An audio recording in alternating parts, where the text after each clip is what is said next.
জয় হিন্দ বন্ধুরা, আজকে তোমাদের জন্য আবার একটি রিপোর্ট রাইটিংয়ের ক্লাস নিয়ে এসেছি। এটা হলো রিপোর্ট রাইটিং ক্লাস নম্বর 21, সম্ভবত 21। তোমার 19, 20, 21, 21 বা 22 ধরে নিতে পারো, 22 বা 21। তো আজকের রিপোর্ট রাইটিংয়ের টপিক হলো SIR। কি টপিক হলো? SIR নিয়ে রিপোর্ট রাইটিং। আর তোমরা সকলে জানো যে তোমাদের জন্য আমি 40টা প্লাস রিপোর্ট রাইটিং ক্লাস করিয়ে দিচ্ছি। এটা হলো রিপোর্ট রাইটিং ক্লাস নম্বর 22। তাহলে চলো শুরু করা যাক।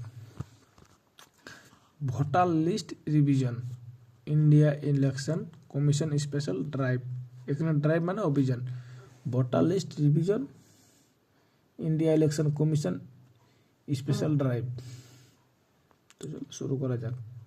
The Election Commission of India has launched a special intensive revision SIR to make voter list more accurate and reliable ahead of the 2026 election.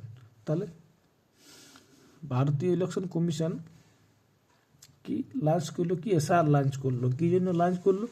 যে 2026 সালের নির্বাচনের আগে ভারতীয় নির্বাচন কমিশন বলছে যে 2026 সালের নির্বাচনের আগে আমরা একটা সুনির্ভর এবং অ্যাকুরেট, একদম সুষ্ঠু, পরিপুষ্ট এবং রিলায়েবল, নির্ভরযোগ্য ভোটার লিস্ট তৈরি করব।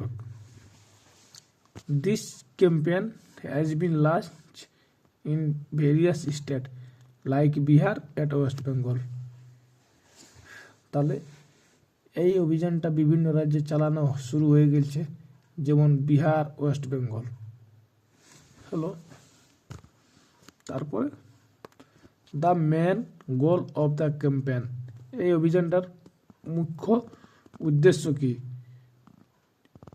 উদ্দেশ্য হলো রিমুভ ফেক, মানে হাঁটানো ফেক অ্যান্ড ডিজিজ ভোটার, মানে ফেক এবং মৃত ব্যক্তিদের ভোটার হাঁটানো এখান থেকে।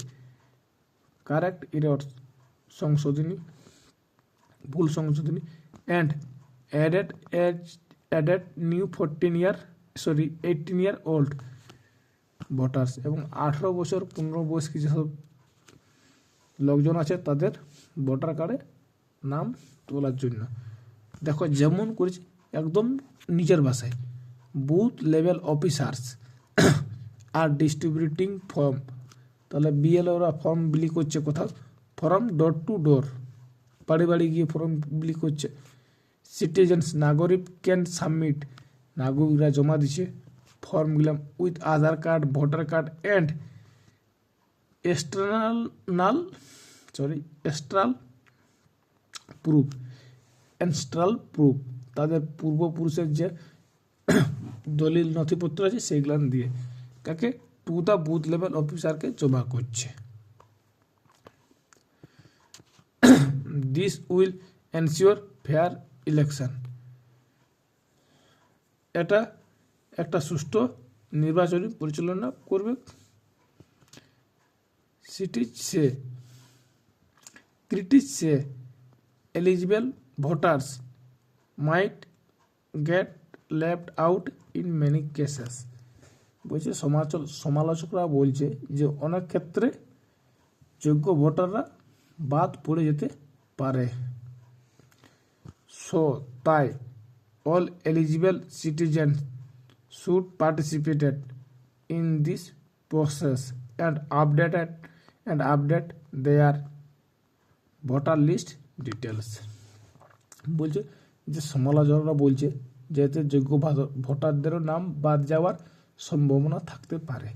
তাই কী করবে, সমস্ত জনগণের যাদের 18 বছর হয়ে গেছে তাদেরকে সবাইকে এই অভিযানে অংশগ্রহণ করা উচিত এবং নিজের ভোটার কার্ডটি আপডেট, ভেরিফাই এবং নিজের